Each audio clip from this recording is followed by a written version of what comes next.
नमस्कार दोस्तों, मैं राकेश झा बाजार पे राय के इस एपिसोड में आपका स्वागत करता हूँ। बाजार पे राय में हम लोग चर्चा करते हैं ग्लोबल इवेंट्स की, ग्लोबल मार्केट्स की। हम लोग चर्चा करते हैं उन कमोडिटीज की जो ग्लोबल मार्केट को अफेक्ट करते हैं, जैसे गोल्ड, क्रूड और डॉलर की। हम लोग चर्चा करते हैं निफ्टी और बैंक निफ्टी की, जो कि हमारे लोकल मार्केट्स के लिए इम्पोर्टेंट है।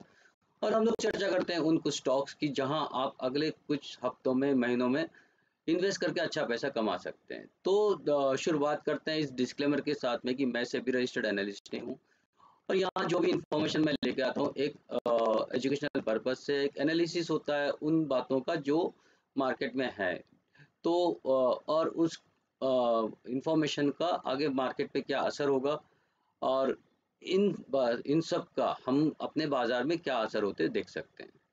तो मैं सेबी रजिस्टर्ड एनालिस्ट ये नहीं हूँ, ये मैं वापस आपको बताना चाहूँगा। दूसरी बात मैं आपको कहना चाहूँगा कि अगर आप इस चैनल के दर्शक हैं और आप इसको देखते हैं तो, और आपने अभी तक सब्सक्राइब नहीं किया, तो प्लीज़ सब्सक्राइब कीजिए। अगर आपको कोई चीज़ अच्छी लगती है या बुरी लगती है, जो भी लगता है, प्लीज़ कमेंट्स कीजिए, लाइक कीजिए और अपने दोस्तों के साथ में शेयर कीजिए। तो आगे बढ़ते हैं और बात करते हैं उन इवेंट्स की जो इस हफ्ते में बेसिकली चर्चा में रही, और उनका आगे आने वाले दिनों में क्या असर होगा उन सब की। तो सबसे पहले हम लोग बात करते हैं पॉवेल के उस बयान की, जिसके वजह से मतलब मार्केट में पिछले हफ्ते उथल-पुथल मची रही। वो था कि उन्होंने कहा अमेरिकन संसद में कि अभी इंटरेस्ट रेट और बढ़ाने की ज़रूरत पड़ सकती है। मतलब उन्होंने ये नहीं कहा कि पड़ेगी, लेकिन पड़ सकती है। और क्योंकि अभी भी जो इन्फ्लेशन है वो उनके हिसाब से अभी और नीचे आनी ज़रूरी है। तो जो न्यूज़ का, इस उनके बयान का जो असर रहा पूरे हफ्ते रहा, और अमेरिकन मार्केट अपने उस नीचे पिछले 4 दिनों में पूरे नीचे गिरते रहे। नैस्डैक भी अपने काफ़ी दिनों के बाद, 2 महीने के बाद में वीकली बेसिस पे अपना गिरावट दर्ज की। और इसी के साथ में हम लोग ने और भी जब मार्केट देखेंगे कि वहाँ क्या हो रहा है, उनको भी हम लोग समझने की कोशिश करेंगे। यूरोप में अगर देखेंगे तो वहाँ इन्फ्लेशन अभी भी कंट्रोल में नहीं है, और इंग्लैंड में इस बार 0.5% की बड़ी मतलब एक इंटरेस्ट रेट में बढ़ोतरी हुई है। और ये अभी 2008 के बाद में इंग्लैंड में ये सबसे ज़्यादा इंटरेस्ट रेट चल रहा है, जो कि 5% है। जो जर्मनी है, यूरोप के बाकी देश हैं, वहाँ रिसेशन जैसी स्थिति है। चाइना का जो डेटा है वो ये बता रहा है कि वहाँ अभी रिकवरी नहीं है, और उतना मतलब जो इकोनॉमी की कंडीशन है उतनी सही नहीं है। और अभी भी वहाँ का जो प्रोजेक्शन है वो कुछ अच्छा नहीं है। मतलब लोगों को ये, तो वहाँ से भी एक चिंता है। जो एक चीज़ है कि जापान का मार्केट जो अपने हाईएस्ट लेवल पे 33 इयर्स के बाद अपने हाईएस्ट लेवल पे जहाँ ट्रेड कर रहा है, वहाँ अब थोड़ा-सा वहाँ भी एक जो जब इकोनॉमी में वहाँ भी अब थोड़ी-सी चिंता है, वहाँ भी इन्फ्लेशन काफ़ी बढ़ गया है। तो जो भी न्यूज़ है इस वीक में वो अच्छी नहीं है। ओके, और उनका असर हम लोग ने देखा कि बाज़ार में एक गिरावट रही। हमारे बाज़ार में भी गिरावट रही पिछले 2-3 दिनों से। हम लोग भी मतलब नीचे के तौर पर ही बंद है। और एक कुछ दिनों से हम लोग देखेंगे एक साइडवेज मूवमेंट थी पूरे इस वीक में। तो इसके बाद आगे का रास्ता क्या तय करता है, उसको हम लोग समझने की कोशिश करते हैं। देखिए, अगर अमेरिका में ये जो माना जा रहा है कि वहाँ एक रिसेशन आ सकता है, तो क्योंकि वहाँ का जो पीएमआई का डेटा है वो भी ज़्यादा मतलब उत्साहवर्धक नहीं है। वहाँ मतलब जो मैन्युफैक्चरिंग एक्टिविटीज़ है वहाँ गिरावट आई है।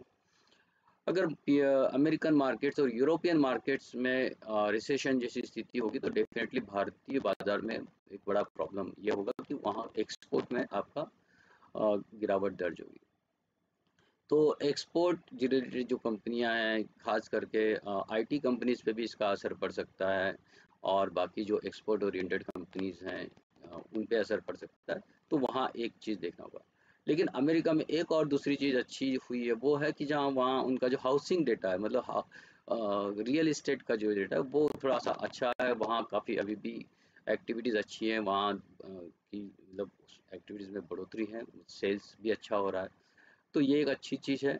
और दूसरा चीज़ है कि वहाँ अभी भी जॉब मार्केट अभी टाइट है, मतलब वहाँ दो अलग अलग स्थिति हो रही है कि वहाँ एक तो लेबर अभी भी मतलब काफ़ी महंगा और मिल नहीं रहा है, दूसरी तरफ अ, एक और डेटा ये भी बताता है कि वहाँ बेरोजगारी भी थोड़ी बढ़ रही है। तो ये दोनों डेटा बेसिकली कॉन्फ्लिक्ट है, और कॉन्फ्लिक्ट है तो अब ये पता नहीं इस बात को हम लोग कैसा मतलब रिएक्ट करेंगे कि एक डेटा बता रहा है कि लेबर मार्केट टाइट है, पावेल साहब बोल रहे हैं लेबर मार्केट टाइट है, लेकिन डेटा ये बता रहा है कि 2021 के बाद की सबसे ज़्यादा बेरोजगारी अभी वहाँ है।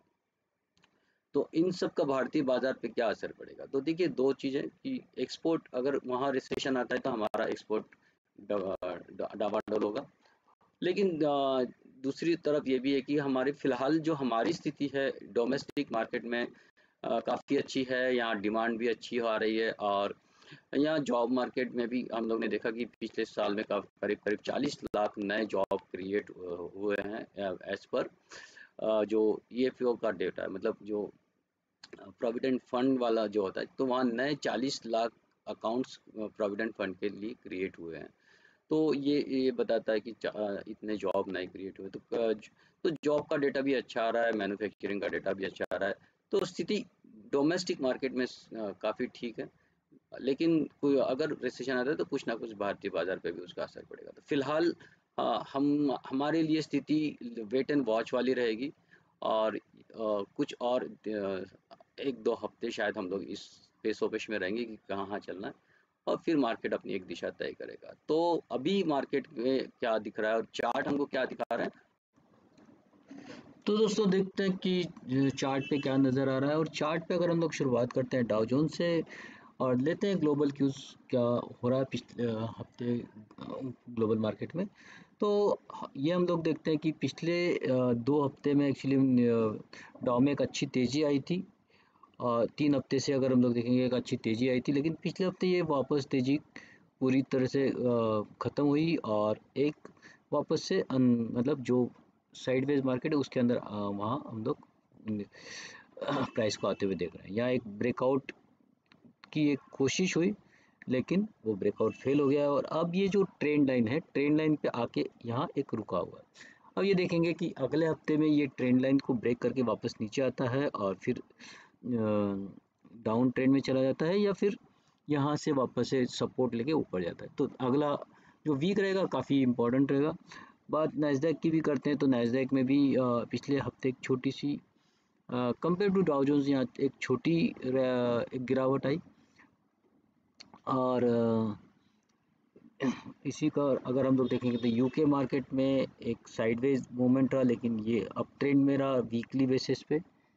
और डैक्स जो कि जर्मन का मार्केट है वहाँ गिरावट देखी, जो आप ये से कह सकते हैं कि अमेरिकन मार्केट को यहाँ फॉलो हुआ।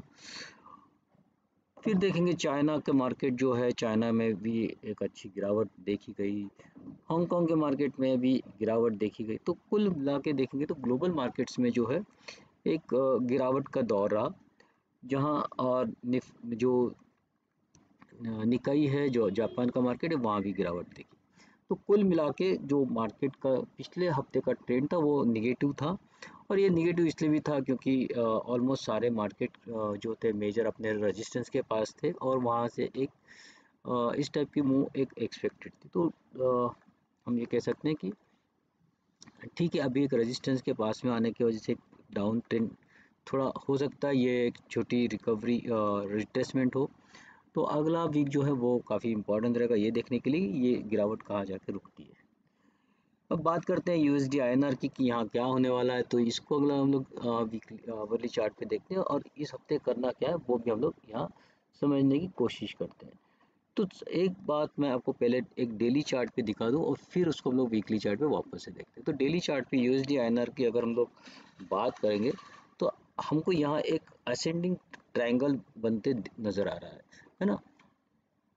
और ये असेंडिंग ट्रायंगल जो है वो अब ये दिशा तय करेगा कि यहाँ यूएसडी आईएनआर में क्या होने जा रहा है। ये काफ़ी इंपॉर्टेंट है। अगर ये ब्रेक होता है तो यहाँ एक अच्छी खासी गिरावट आते हुए दिख सकती है, और अगर ये आगे चल के ये ब्रेक होता है तो यहाँ वापस एक बड़ी मूवमेंट ऊपर के साइड में भी आते हुए दिख सकते हैं। तो अब ये जो ट्रायंगल है यहाँ से हमारी प्राइस कहाँ की ओर बाहर निकलती है उसको देखना आगे आने वाले कुछ दिनों में इम्पोर्टेंट होगा। लेकिन अगले वीक क्या करना है उसको अगर हम लोग देखते हैं तो सिंपल है। अगले वीक के लिए अगर मैं आपको बता दूं कि करना क्या है, तो 8206 ये हमारे लिए एक अपर साइड होगी जहां हमको उसके ऊपर बाय करना है। फिर टारगेट्स होंगे 8237 और 8267 के। नीचे की ओर अगर हम लोग बात करेंगे तो 8189 के लेवल को अगर ब्रेक करते हैं तो वहां फिर आपको शॉर्ट करना है।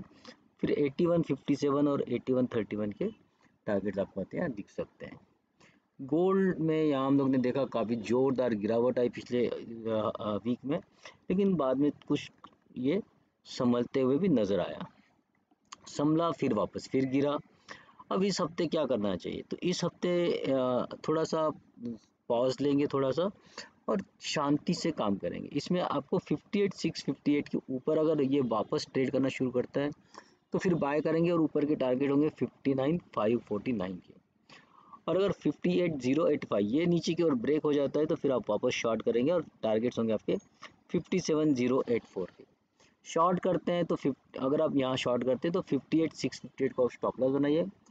अगर आप बाय करते हैं तो आप 58,085 को स्टॉप लॉस बनाइए।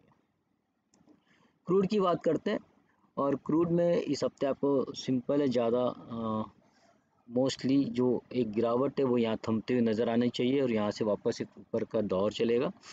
और 5687 इसके ऊपर ट्रेड करना शुरू करते हैं तो बाय कीजिए 5789 और 5858 के लिए।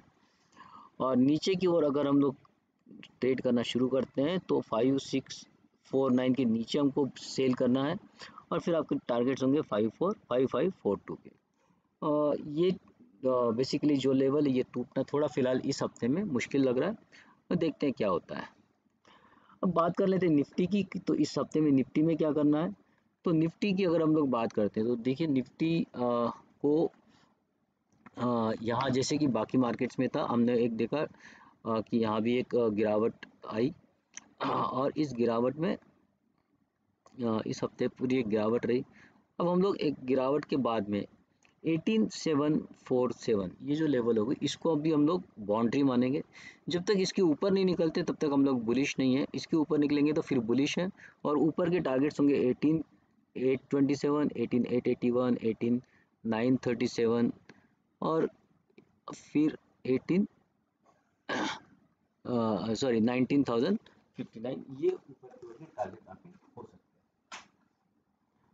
अगर आपका जो लेवल है अगर 18747 को ब्रेक करने में सफल नहीं होता और नीचे की ओर ही वापस ट्रेड करते हैं तो आपको यहाँ नीचे की ओर ट्रेड करना है। नीचे के टारगेट्स आपके अभी ऑलरेडी होंगे 18560 और 18434 के। अगर आप ऑप्शन में स्ट्रैंगल बना के ट्रेड करना चाहते हो तो 18400 का आप पुट बेच सकते हैं और ऊपर 19,000 का कॉल बेच के अपनी स्ट्रेटेजी बना सकते हैं।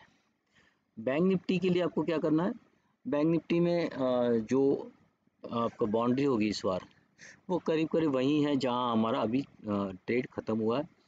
तो 43,686 के ऊपर हम लोग लॉन्ग रहेंगे और ऊपर के टारगेट्स होंगे वो 44,000 और 44,400 के। इनफैक्ट 44,500 आप मान के चल सकते हैं। नीचे की ओर अगर हम लोग जहां अभी नीचे हैं उसके नीचे ही ट्रेड करना शुरू करते हैं तो आपको नीचे के टारगेट्स 43,344, 43,072 और 42,824 के टारगेट्स आपको यहाँ आते हुए दिख सकते हैं। अगर ये गिरावट जारी रही तो देखते हैं ये गिरावट जारी रहेगी या यहाँ हम लोग से संभलते हुए ऊपर की ओर बढ़ सकते हैं। अगर आपको ऑप्शन में स्ट्रैंगल बना के आपको ट्रेड करना है तो आप 42,800 का पुट बेच सकते हैं और 44,400 का कॉल बेच के या 44,500 का कॉल बेच के आप अपनी स्ट्रेटेजी बना सकते हैं। स्टॉक जो मैं आपके लिए लेकर आया हूँ दो इस बार के लिए वो है वेरॉक इंजीनियरिंग। यहाँ वेरॉक में आपको करना क्या है, आपको यहाँ बाय करके चलना है 325 के ऊपर। 325 के ऊपर बाय करेंगे, आपका स्टॉप लॉस होगा 308 का और टारगेट होंगे आपके 364 और 410 के। दूसरा स्टॉक जो आपके लिए लेकर आया हूँ वो है DCM श्रीराम, और DCM श्रीराम में आपको बाय करके चलना है 917 के ऊपर। 917 के ऊपर बाय करेंगे, टारगेट्स होंगे आपके 1062 और 1120, 111249, 3 टारगेट्स आपको मैं इस बार दे रहा हूँ। स्टॉप लॉस आपको रखना है 845 का। तो दोस्तों ये था इस हफ्ते का बाजार पे राय, और बाजार पे राय में हमने चर्चा की उन सारी विषयों की जहां हम आगे आने वाले दिनों में बाजार मतलब मार्केट की चाल क्या हो सकती है उनको हमने समझने की कोशिश की। हमने समझने की कोशिश की कि ग्लोबल मार्केट में जो अभी हलचल हो रही है उसका भारतीय बाजार पे क्या असर होगा। हमने चर्चा की उन सारे एस्पेक्ट्स की जो जो हमारे बाजार को हमारे बाजार की दशा और दिशा तय करते हैं। हमने चर्चा की उन स्टॉक्स की भी जहां आप अगले कुछ दिनों के लिए इन्वेस्ट या ट्रेडिंग करके पैसा कमा सकते हैं। तो मैं उम्मीद करता हूं कि ये इन्फॉर्मेशन आपको पसंद आ रही होगी। तो अगर आपको पसंद आ रही है तो प्लीज़ लाइक करें, कमेंट्स करें और शेयर करें। इसी के साथ में मैं आपसे विदा लेता हूँ, फिर मिलेंगे अगले हफ्ते इस नए एपिसोड के साथ में। और मंडे टू फ्राइडे तो हम लोग मिलते ही हैं हमारे मॉर्निंग बुलेटिन में, जहाँ मैं आपको निफ्टी और बैंक निफ्टी के चाल के बारे में बताता हूँ। तो दोस्तों ये हफ्ता आपके लिए मंगलमय हो, प्रॉफिटेबल